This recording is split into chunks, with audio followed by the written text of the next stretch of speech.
আসসালামু আলাইকুম। আজ আমি আপনাদের খুব সহজ উপায়ে নায়রা কাট জামার কাটিং এবং সেলাই করে দেখাবো। তো যারা সেলাইয়ের কাজে একদম নতুন তারাও যদি ভিডিওটা একবার মনোযোগ দিয়ে দেখেন তাহলে ইনশাল্লাহ খুব সহজেই এই জামাটি বানিয়ে ফেলতে পারবেন। তো এই সুন্দর নায়রা কাট জামাটি তৈরি করতে আমাদের 2 হাত বহরে 3 গজ পরিমাণ কাপড় লাগবে। তো কাপড়টাকে পুরোটা খুলে নিয়েছি এবং একটা সাইড দিয়ে 2 ফোল্ড করে ভাঁজ করে নিচ্ছি। এবার আমাদের চওড়াভাবে আরও একটা ভাঁজ দিতে হবে এবং এই যে আমাদের ভাঁজটা দিলাম এটা আপনাদের বডির মাপ অনুযায়ী দিতে হবে। আপনাদের বডি যতটুকু হবে তার 4 ভাগের 1 ভাগ প্লাস 1 ইঞ্চি করে কাপড়টা আপনারা ভাঁজ করবেন। আমি এটা 40 বডির জন্য বানাবো, তো 40-এ 4 ভাগের 1 ভাগ 10 এবং 1 ইঞ্চি এক্সট্রা 11 নিয়ে আমি কাপড়ের চওড়াটা নিয়েছি। কাপড়টা দেখতে পাচ্ছেন আমাদের 4টা পাটে আছে এবং আমার দিকে আমি বন্ধ পাটটা রেখেছি। তো কাপড়টা চওড়ায় আছে 11 ইঞ্চি এবং লম্বায় আছে 17 ইঞ্চি। এবার বন্ধ সাইড থেকে পুটের জন্য 6 ইঞ্চিতে একটা দাগ দিতে হবে। এবার হাফ ইঞ্চিতে ডাউনের জন্য দাগ দিয়ে তারপর 7 ইঞ্চিতে বগলের যে লম্বাটা সেটার জন্য দাগ দিয়ে নিলাম এবং একটা বক্স করলাম। এবার নিচ থেকে 3 ইঞ্চিতে একটা দাগ দিয়ে আমরা বগলের যে শেপটা সেটা দিয়ে নিলাম। এখন বডির মাপ নিতে হবে। তো বডি যতটুকু হবে তার 4 ভাগের 1 ভাগ প্লাস 1 ইঞ্চি করে আপনারা এখানে মাপটা নিয়ে নেবেন। তো লম্বার মাপটা আমাদের 17 ইঞ্চি আছে, সেলাইয়ের পর 16 টিকবে। এবার কোণা থেকে 1 ইঞ্চি উপরে একটা দাগ দিয়ে এই দাগটা আমরা ভিতরের দাগের সাথে মিলিয়ে দিলাম এবং এখানে 1 ইঞ্চি কম নেব। আপনারা বডিতে যতটুকু নেবেন এখানে 1 ইঞ্চি কম নেবেন। বডিতে আমি 11 নিয়েছি, তাই এখানে আমরা 10 নিলাম। এবার বগল থেকে দাগটা মিলিয়ে দিলাম। এবার বন্ধ সাইড থেকে গলা চওড়ার জন্য 3 ইঞ্চিতে দাগ দিলাম, পিছনের গলার জন্য 4.5 ইঞ্চিতে এবং সামনের গলার জন্য 6 ইঞ্চিতে দাগ দিয়ে নিলাম। এবার বক্স করে দিলাম। এবার বক্সের মধ্যে আপনারা আপনাদের পছন্দ মতো গলার শেপ দিতে পারেন। তো আমি দুইটাই রাউন্ড গলা রাখবো, সেজন্য রাউন্ড শেপ দিলাম এবং ঘাড়ের অংশটাও ডাউন করে দিলাম। এখন কাটিং করব। তো যারা সেলাইয়ের কাজে একদম নতুন তারা অবশ্যই মনোযোগ দিয়ে দেখবেন যে আমি প্রথমে পিছনের গলাটা কাটিং করলাম, সামনের গলা কিন্তু রেখে দিয়েছি। বাকি সব কিছু সেম থাকবে, শুধু গলাটা আমাদের পিছনের গলা দিয়ে কাটতে হবে। কাটিং করা হয়ে গেলে এখন আমরা একটা কাপড় সরিয়ে রাখবো, অর্থাৎ ভিতরে যে কাপড়টা সেটা সরিয়ে রাখবো এবং এই কাপড়টাকে আবারও খুব সুন্দর মতো করে ভাঁজ করে নেব। ভাঁজ করে নেওয়ার পর সামনের যে গলাটা আছে সেই গলাটা কাটিং করে নেব। তো এই ভুলটা করা যাবে না। তো আমি সামনের পাটে চেন লাগাবো, সেজন্য সামনেটা ফেলে নিলাম। আপনাদের যদি প্রয়োজন না থাকে তো সামনেটা ফাড়বেন না। এবার আমাদের হাতার জন্য কাপড় কাটিং করতে হবে। তো কাপড়টাকে দেখতে পাচ্ছেন আবারও 2 পার্ট করে ভাঁজ করে নিয়েছি। এবার চওড়া বরাবর আরও একটা ভাঁজ দিব। তো আমরা বগলের লম্বা যেহেতু 7 ইঞ্চি রেখেছিলাম, তাই কাপড়ের যে চওড়াটা সেটা 9 ইঞ্চি হবে, অর্থাৎ 2 ইঞ্চি বেশি হবে। তো আপনারা বগল যতটুকু লম্বা রাখবেন কাপড়টার ভাঁজ তার চাইতে 2 ইঞ্চি বেশি রাখবেন। এখানে দেখুন আমি 9 ইঞ্চি করে কাপড়টাকে ভাঁজ করে নিয়েছি এবং কাপড়টা লম্বায় 17 ইঞ্চি আছে। এটা আমি 3/4 হাতা বানাবো। তো আমি কাপড়টাকে কেটে নিলাম। এখন এই কাপড় থেকে আমরা হাতা কাটিং করব। কাপড়টা 4 পাটে ভাঁজ আছে এবং বন্ধ পাটটা আমি আমার সাইডে রেখেছি। এবার উপর থেকে 3 ইঞ্চি নিচে একটা দাগ দিলাম এবং বন্ধ সাইডের সাথে যে এভাবে করে একটু ডাউন করে মিলিয়ে দিলাম, বগলের যে শেপটা হয় সেটা। এবার নিচের দিকে মোহরির মাপ নিতে হবে। আবারও বন্ধ সাইড থেকে মোহরির মাপটা নিতে হবে। তো মোহরি আমাদের 10 ইঞ্চি, তো 10-এর অর্ধেক 5 এবং 1 ইঞ্চি এক্সট্রা নেব সেলাইয়ের জন্য। তো 6 ইঞ্চিতে দাগ দিয়ে বগলের দাগের সাথে মিলিয়ে দিয়েছি। এবার আমরা দাগ অনুযায়ী কাপড়টাকে কাটিং করে নেব, তাহলে কিন্তু আমাদের সিম্পল 3/4 হাতা কাটিং করা কমপ্লিট হয়ে যাবে। এখন বাকি যে কাপড়টুকু ছিল সবটুকু কাপড়কে আমরা 4 পার্ট করে ভাঁজ করে নিয়েছি। দেখতে পাচ্ছেন এদিকে 4টা পার্ট আছে, আমার সাইডে আমি বন্ধ পার্টটা রেখেছি। এবার উপরের পার্টটা নিতে হবে এবং উপরের পার্টের লম্বাটা নিতে হবে। এটা 17 ইঞ্চি, সেলাইয়ের পর আমাদের 16 ইঞ্চি টিকবে। তো 16 ইঞ্চি বাদ দিয়ে এখন আমরা জামার যে লম্বাটা সেটা নেব। তো আপনারা যতটুকু জামার লম্বা নেবেন তার চাইতে 2 ইঞ্চি বেশি নেবেন, কারণ 2 ইঞ্চি আমাদের সেলাইয়ের জন্য চলে যাবে। তো আমি 44 ইঞ্চি ঝুল রাখবো এবং 2 ইঞ্চি এক্সট্রা নেব সেলাইয়ের জন্য।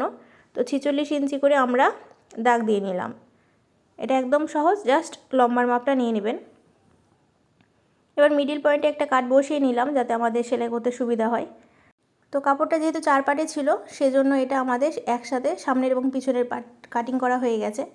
তো দেখুন এখন আমি একটা পার্ট সরিয়ে রাখবো। আমি আপনাদের একটা পার্ট কীভাবে এটা উপরের পার্টের সাথে নিচের পার্টটা বসবে সেটা একটু দেখিয়ে দিই। তো দেখুন এই যে এই সাইড পর্যন্ত এটা আমাদের সমান আছে। এখান থেকে এই কাপড়টুকু যেটুকু এক্সট্রা আছে এই এক্সট্রা কাপড়টুকু আমাদের কুচি হবে। তো আমি যখন আপনাদের সেলাই করে দেখাবো তখন আপনারা ডিটেলসে আরও ভালো মতো বুঝতে পারবেন। তো আমি আপনাদের আরও একটু দেখিয়ে দিই। এই যে দেখুন এই কাপড়টা হচ্ছে উপরের পার্ট এবং নিচের যে কাপড়টা আছে এটা হচ্ছে নিচের পার্ট। তো এটা কিন্তু চওড়ায় বেশ উপরের পার্টের চাইতে বেশি আছে। তো আমাদের সাইডের দিকে 4 ইঞ্চি পর্যন্ত কোনো কুচি হবে না, উপরের পাটের সাথে নিচের পাট জাস্ট সোজা হয়ে সেলাই হবে। তো আমরা 4 ইঞ্চিতে এভাবে দাগ দিয়ে নিলাম। এখন মাঝখানে যে এক্সট্রা কাপড়টুকু আছে, এই এক্সট্রা কাপড়টুকু কুচি হয়ে আমাদের উপরের পাটের সাথে নিচের পাটটা বসবে। আশা করি বুঝতে পেরেছেন। আমি আপনাদের সেলাইয়ের সময় আরও ডিটেলস দিয়ে দিব, যাতে আপনাদের বুঝতে কোনো অসুবিধা না হয় সেজন্য। তো প্রথমে আমাদের জামার গলায় পট্টি লাগাতে হবে। তো একটা কাপড়কে 2 পার্ট করে ভাঁজ করে নিয়েছি। এবার আমাদের উপরের পার্টটা এটার উপর বসাতে হবে। তো বন্ধ সাইডের সাথে বন্ধ সাইড মিলিয়ে নেওয়ার পরে আমাদের গলাটা যে শেপে আছে সেই শেপে আমরা এখানে ড্রয়িং করে নিলাম। এবার যে দাগটা দিলাম তার বাইরের দিকে 2 ইঞ্চি কাপড় আমরা একই শেপে কাটলাম। এবার আমাদের যে গলার শেপটা সেটাও কেটে নিলাম। তো আমাদের পট্টির কাপড় রেডি হয়ে গেছে। এবার জামার কাপড়ের সোজা সাইডে পট্টির কাপড়টা আমরা উল্টো করে বসাবো। গলাটা যে শেপে আছে সেই শেপে বসিয়ে নেওয়ার পর আমাদের 2টা কাপড় মিলিয়ে ধরে সেলাই করে নিতে হবে। তো 1/2 ইঞ্চি ভিতর দিয়ে আমি পুরোটাই সেলাই করে নিচ্ছি।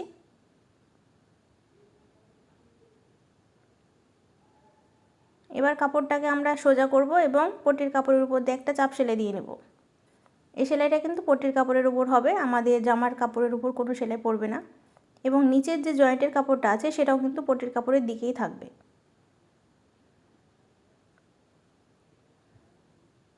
এখন কাপড়টা উল্টে নিতে হবে এবং পিছনের সাইড দিয়ে আমাদের তুরপাই করে নিতে হবে।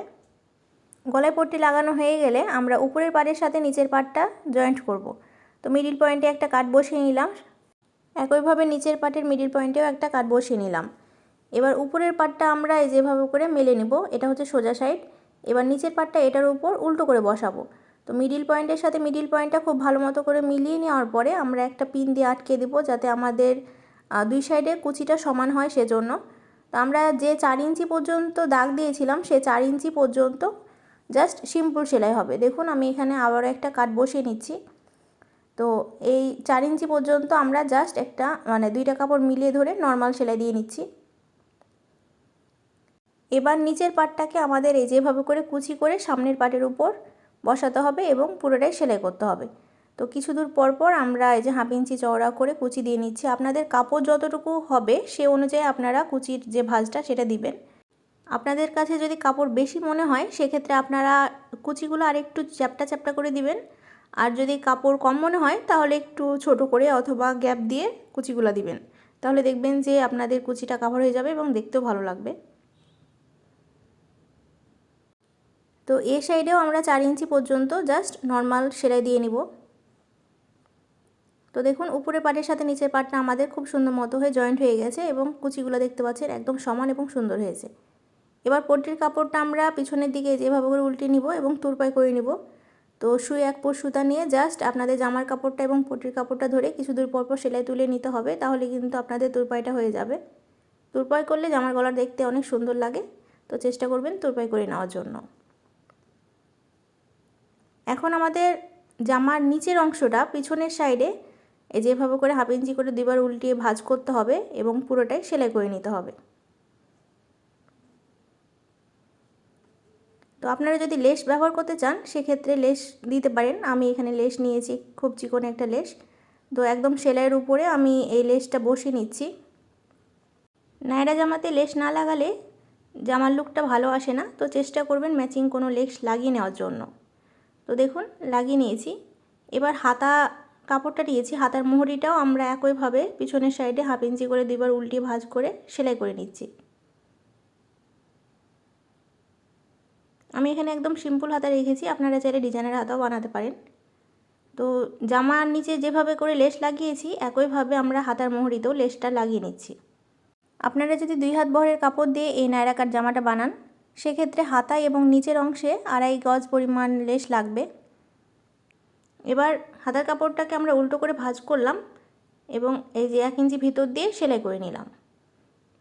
তো হাতাটা আমাদের রেডি হয়ে গেছে। একইভাবে আমাদের অন্য যে হাতাটা আছে সেটাও রেডি করে নিতে হবে। তো আমি অন্য হাতাটা অফ ক্যামেরায় রেডি করে নিয়েছি। সামনের পাট এবং পিছনের পাটটা আমরা একইভাবে রেডি করে নিয়েছি। তবে সামনের পাটের বুকের অংশে আমি চেন লাগিয়েছি। নেক্সট ভিডিওতে আমি আপনাদের চেন লাগানোর পদ্ধতিটা দেখিয়ে দিব।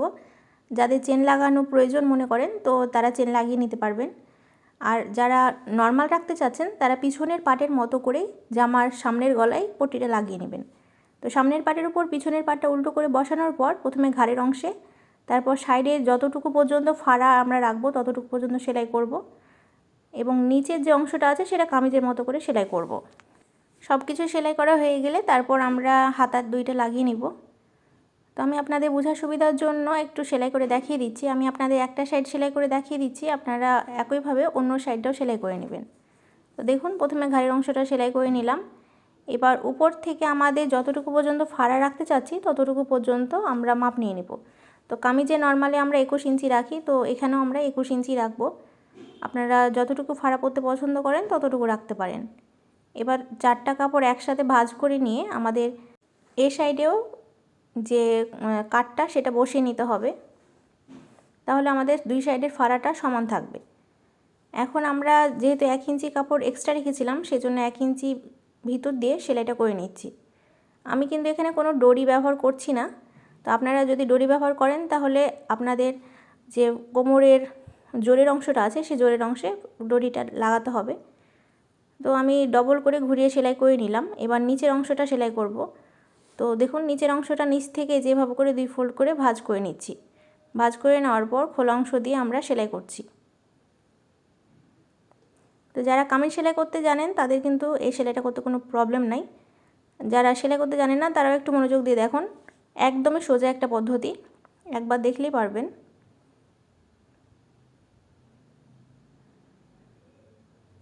তো যেখান থেকে ফাড়া আছে তার হাফ ইঞ্চি উপর পর্যন্ত সেলাইটা আমরা নিয়ে আসব।